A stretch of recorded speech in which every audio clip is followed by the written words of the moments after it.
Well, the body of a tri-state man who fought at Normandy on D-Day is on its way to Washington, D.C. tonight. Once there, Carl Mann will be buried at Arlington National Cemetery on the 75th anniversary of D-Day. Eyewitness News' Brandon Bartlett here now with the latest on his journey. Brandon?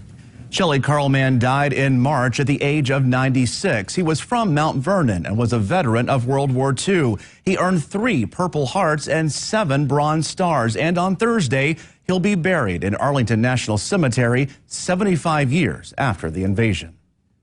What he told Carl and I a long time ago when we wanted to make sure that this is what he wanted, he said he wanted to be laid to rest with men that believed the same way he did. And tonight, the body of Carl Mann is on its way to his final resting place, Arlington National Cemetery, to lie next to those he fought with in World War II.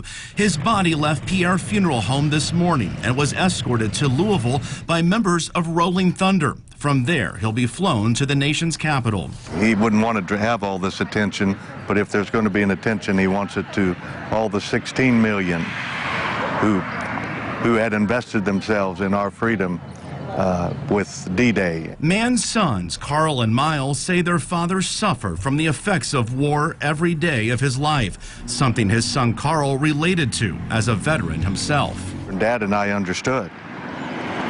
If those that have been in war never leave it. It's always there.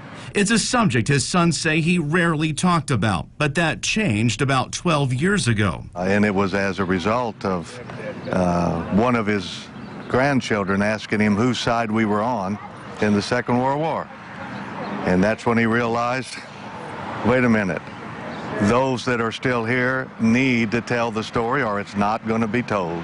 So Mann did start talking about it and sharing his story about fighting for freedom on a regular basis with students at local schools. He would talk about how this entire country pulled together. No matter where you were from or what you believed in this country, and everybody united. And now, 75 years after their dad fought for that message and his country, the Mann family will be at Arlington on Thursday to watch as their country honors him.